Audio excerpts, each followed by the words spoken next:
35 minutos. Damos la bienvenida al licenciado Alfredo Espinosa, analista político, fue asesor del Consejo Nacional Electoral. Licenciado Espinosa, quisiéramos conocer su punto de vista sobre cómo están las cosas en el CNE, sin darnos cuenta, quizá obnubilados por todos los temas que nos tienen ocupados, distraídos en el país.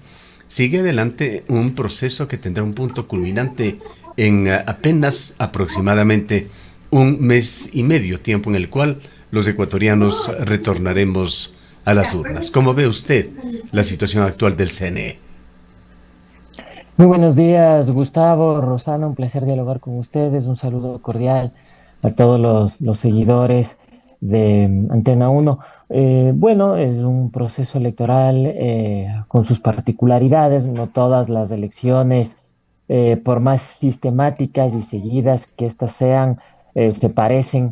Cada elección trae consigo un grado de complejidad y nuevos problemas y nuevos desafíos que asumir.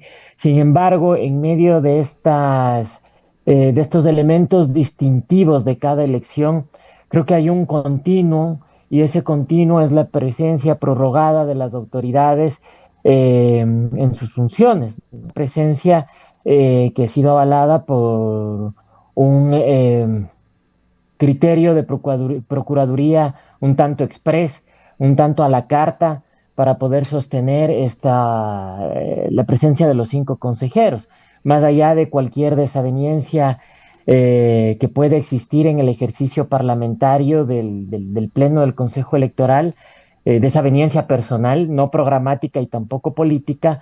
Lo de fondo es que ninguno de los consejeros ha decidido dar un paso al costado, renunciar y por lo menos permitir que sus suplentes se puedan principalizar para oxigenar un poco a la institución.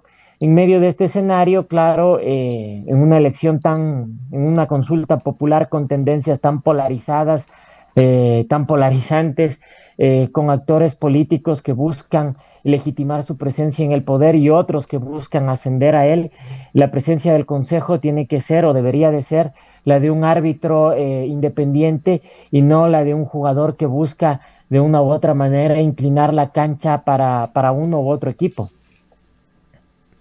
Si es la misma gente que viene controlando el Consejo Nacional Electoral, dirigiéndolo ya por muchos años, ¿cómo es que se da esa parcialidad que parece ser una constante en el Consejo Nacional Electoral? Es la impresión que daba este organismo con el correísmo, la misma impresión con Guillermo Lasso, ahora con Noboa, cuando es un organismo que debe demostrar sobre todo transparencia y equidad y no ceder a presiones políticas y jurídicas. Y ese es el deber ser de una institución, pero las prórrogas no se consiguen de manera gratuita, ¿no? Creo que si algo hemos visto o percibimos los ecuatorianos es que hay una autoridad electoral muy eficiente a la hora de negociar su presencia permanente dentro del Consejo. Esta falta de alternancia también genera un déficit importante de credibilidad ciudadana con respecto al Consejo. Por dar un dato, el último Latinobarómetro de las Américas, que evalúa la gestión del 2024, en uno de sus ítems habla precisamente o menciona la confianza que tienen los ciudadanos respecto a sus órganos electorales, a la institucionalidad electoral. Ecuador es el tercer país con menos credibilidad en su institucionalidad electoral. Solo el 20% confía en el CNE. Bajo esos infraniveles de confianza es muy difícil generar mínimos estándares, ¿no?, de aceptación ciudadana. El Consejo se ha centrado exclusivamente en el fin de un proceso electoral, es decir, en que no ocurran apagones, en que los resultados se presenten medianamente pronto, que funcione el aplicativo y que la gente pueda eh, constatar en tiempo real cómo se procesan los resultados y es importante eso, ¿no? El problema es que para llegar a este punto final hay un tránsito, hay un camino un tanto largo, y ese camino un tanto largo es muy escabroso, muy empedrado, porque está atravesado por acusaciones internas en el mismo Consejo Electoral, por desconfianza de los mismos partidos políticos, por acusaciones de injerencia en las decisiones que toma el organismo, por informes jurídicos, ¿no?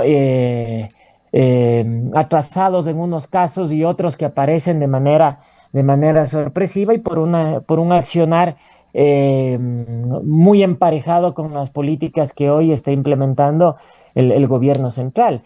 Sin ánimo de extenderme con esta respuesta, quizá el ejemplo más claro es el papel que jugó el Consejo Electoral enviando a la Corte Constitucional el decreto 453, si no me equivoco, que es el que sirvió para que la Corte lo pueda revisar, examine la constitucionalidad de la pregunta relacionada a la Asamblea Constituyente, los considerandos y el estatuto electoral o el estatuto de convocatoria. No había procedimiento jurídico ni constitucional, ni tampoco en el Código de la Democracia que le determine al CNE realizar este acto y sin embargo se lo hizo. Entonces, este tipo de acciones, de una u otra manera, pues eh, generan ciertos cuestionamientos. Ahora, Alfredo, en esta coyuntura que está viviendo el país en este momento de violencia, de un paro nacional, de ausencia de diálogo, de voluntad para el diálogo, ¿cómo podemos analizar este proceso de consulta popular que se vendría ya prácticamente un mes, un poco más? Bueno, las elecciones terminan siendo la válvula de escape pacífica para para muchos de los inconvenientes, de las frustraciones y de las necesidades Perdón, ciudadanas. Alfredo, quizás perdón, Alfredo, la interrupción, quizás el proceso electoral anulará, amainará, apaciguará estas protestas o las protestas van a depender de otros elementos.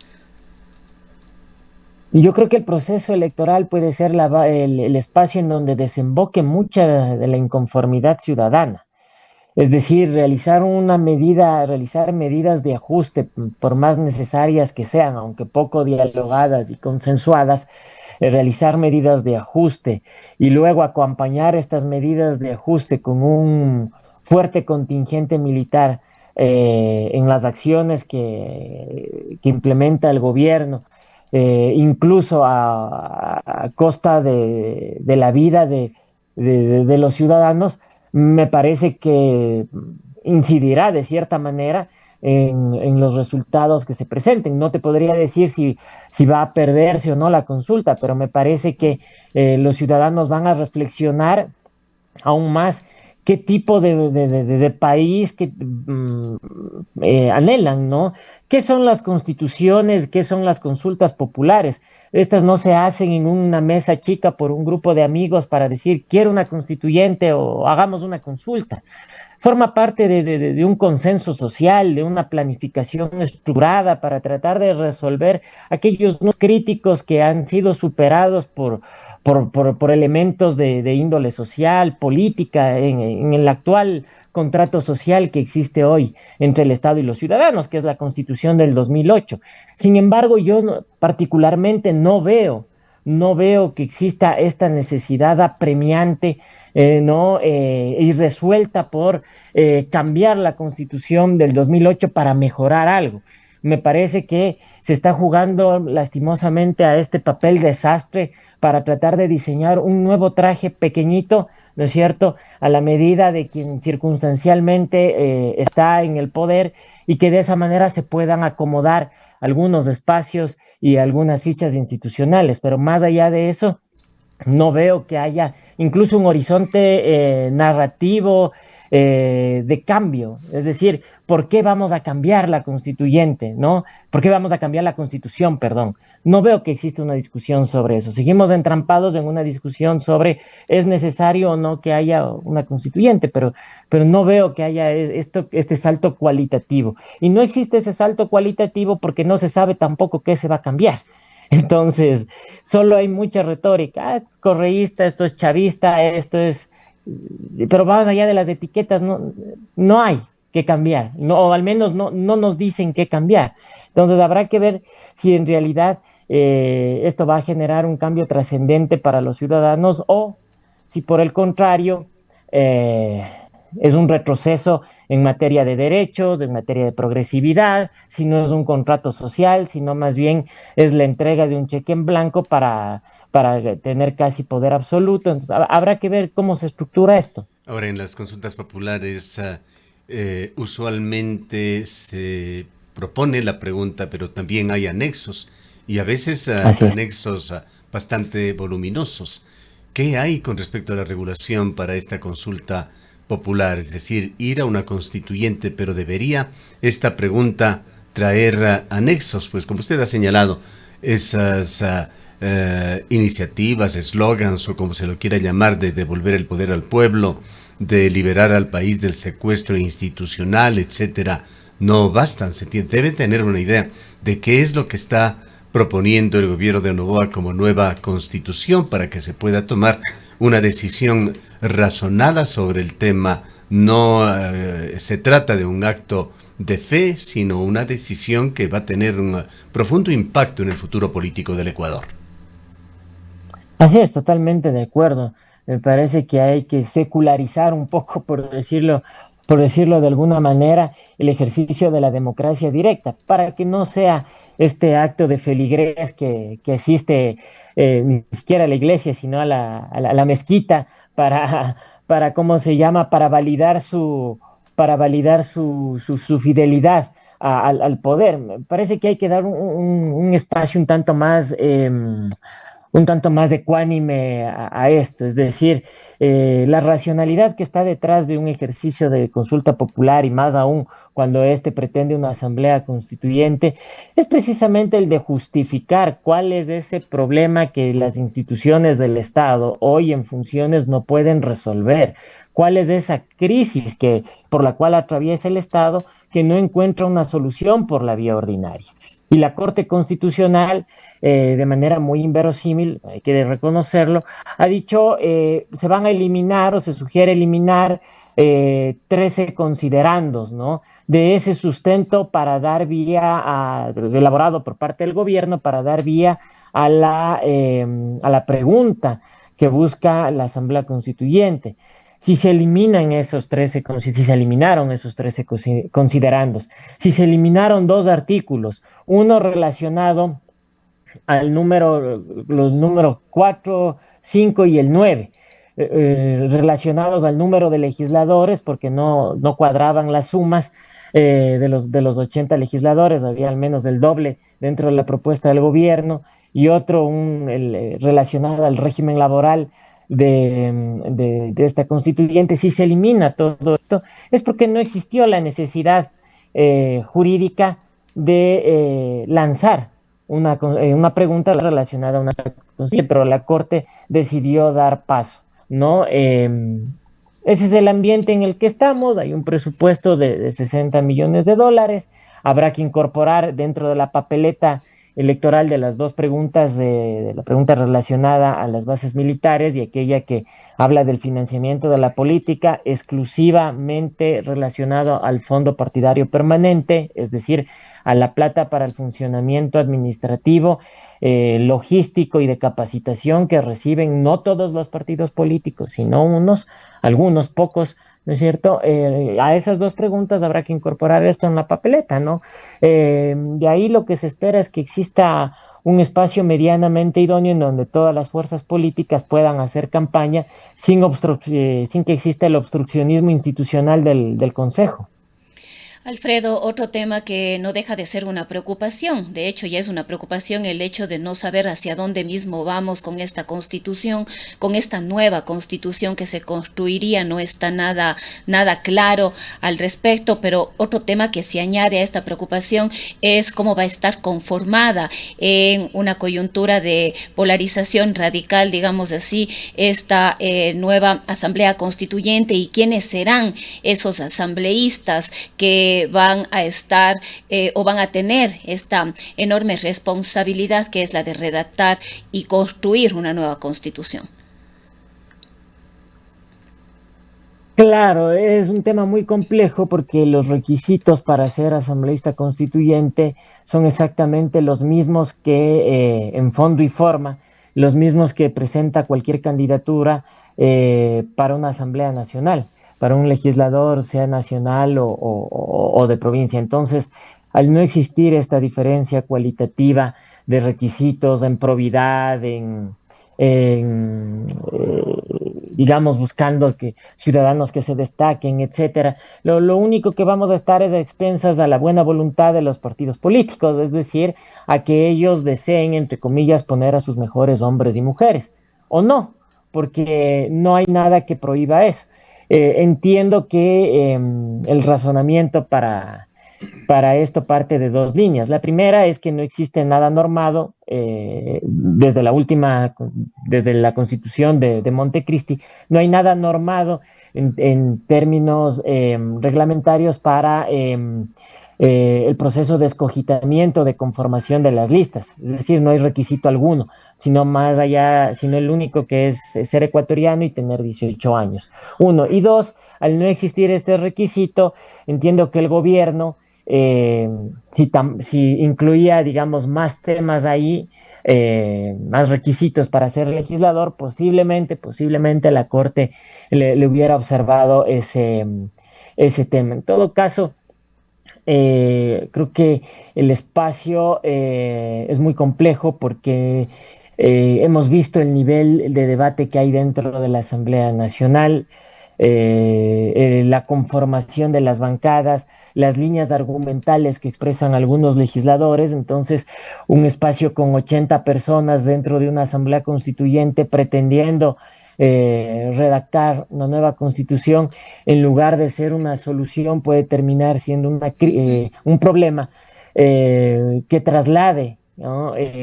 Esos inconvenientes, esas disputas, esos intereses, ¿no? Que se ven en un espacio macro de 151 personas a un modelo a escala que va a redactar la Constitución. Ese espacio encampado, posiblemente conformado de manera duopólica por ADN y la Revolución Ciudadana, será casi el menú a la carta de una posible nueva constitución. Ahora, ¿qué decir sobre términos y plazos para cuándo podríamos tener una nueva constitución? Lo que se haría ahora a mediados de noviembre es una consulta popular para decidir si se instala la constituyente. Si es que esta es aprobada, luego tendrá que darse otro proceso para elegir a los asambleístas constituyentes. Viene otro espacio en el cual la constituyente tendrá que trabajar, sacar este nuevo instrumento para nuevamente proponer en referéndum la aprobación o rechazo de la nueva constitución. ¿Qué tiempo podría tomar todo esto? Bueno, Gustavo, aquí hay dos consideraciones, ¿no es cierto? En efecto, la temporalidad de una posible asamblea constituyente, esto se hará, parece que es el 16 de noviembre, la consulta popular. Si los ciudadanos deciden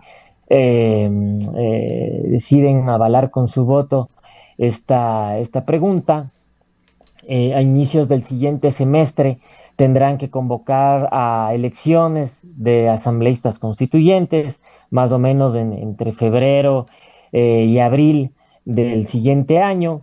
Vendrá el proceso eleccionario. Esta asamblea, dentro del estatuto de convocatoria, tiene previsto una temporalidad, una asamblea constituye que no va a ser de plenos poderes, tendrá un tiempo de trabajo de 6 a 8 meses, y luego de ello vendrá el referéndum aprobatorio de la nueva constitución. Es decir, estaremos hablando de que esto va a tomar alrededor de un año y medio, por lo menos. A mí lo que me sorprende de todo esto es que durante este año y medio habrá pasado también buena parte del tramo de la gestión de Noboa. Entonces, Noboa va a estar apalancado en este ejercicio eleccionario recurrente, si se llega a dar si se llega a aprobar esto en la consulta popular del 16 de noviembre, estará, digamos, su gestión estará atravesada por un proceso recurrente de legitimación en las urnas a través de la elección de legisladores y luego la elección de la aprobación o no del referéndum. Yo me temo que bajo ese escenario la consulta, lo que genere la constituyente y el referéndum aprobatorio terminen siendo esta gran narrativa que le impulsa al gobierno para tratar de opacar otro tipo de situaciones que son quizá mucho más problemáticas en la cotidianidad ciudadana, ¿no? Los ajustes, los despidos, los problemas presupuestarios, la crisis de seguridad, ¿no? Es decir, creo que la consulta es el eje narrativo que va a marcar, si se llega a aprobar esto, la gestión de Novoa y una gestión que va a estar, insisto, muy apalancada en este proceso. Entonces, si va a estar Ahora, apalancada en un proceso de asamblea constituyente, si se llega a cristalizar esto, en lo que hagan los legisladores, en lo que se apruebe, la gran inquietud es qué va a gobernar, sobre la base de qué va a gobernar Novoa.